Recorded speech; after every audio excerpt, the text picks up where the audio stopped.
बातमी आपण बघूया थेट बीडमधून। बीड जिल्ह्यामध्ये जमावबंदीचे आदेश लागू करण्यात आलेले आहेत। आंदोलनाच्या पार्श्वभूमीवर जमावबंदी लागू करण्यात आलेली आहे, तर मोर्चा धरणे आंदोलन करण्यास मनाई आहे। बीडच्या अप्पर जिल्हाधिकाऱ्यांनी हे आदेश दिलेले आहेत। एकंदरीत आपण जर बघितलं तर बीडमध्ये हे आदेश आता लागू करण्यात आले। आंदोलनाच्या पार्श्वभूमीवरती आता ही जमावबंदी लागू करण्यात आली असल्याचं कळतंय। मोठी बातमी आपण बघतोय, कारण बीडमध्ये काल आपण बघितलं संतोष देशमुख यांचे बंधू धनंजय देशमुख यांनी अतिशय तीव्र असं आंदोलन पुकारलेलं होतं आणि त्यानंतरच आता जमावबंदीचे हे आदेश लागू करण्यात आले।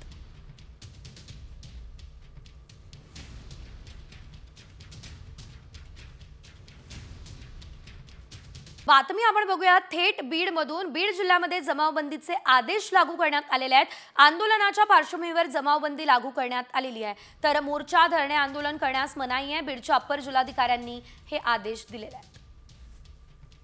एकंदरीत आपण जर बघितलं तर बीडमध्ये हे आदेश आता लागू करण्यात आले। आंदोलनाच्या पार्श्वभूमीवरती आता ही जमावबंदी लागू करण्यात आली असल्याचं कळतंय। मोठी बातमी आपण बघतोय, कारण बीडमध्ये काल आपण बघितलं संतोष देशमुख यांचे बंधू धनंजय देशमुख यांनी अतिशय तीव्र असं आंदोलन पुकारलेलं होतं आणि त्यानंतरच आता जमावबंदीचे हे आदेश लागू करण्यात आले।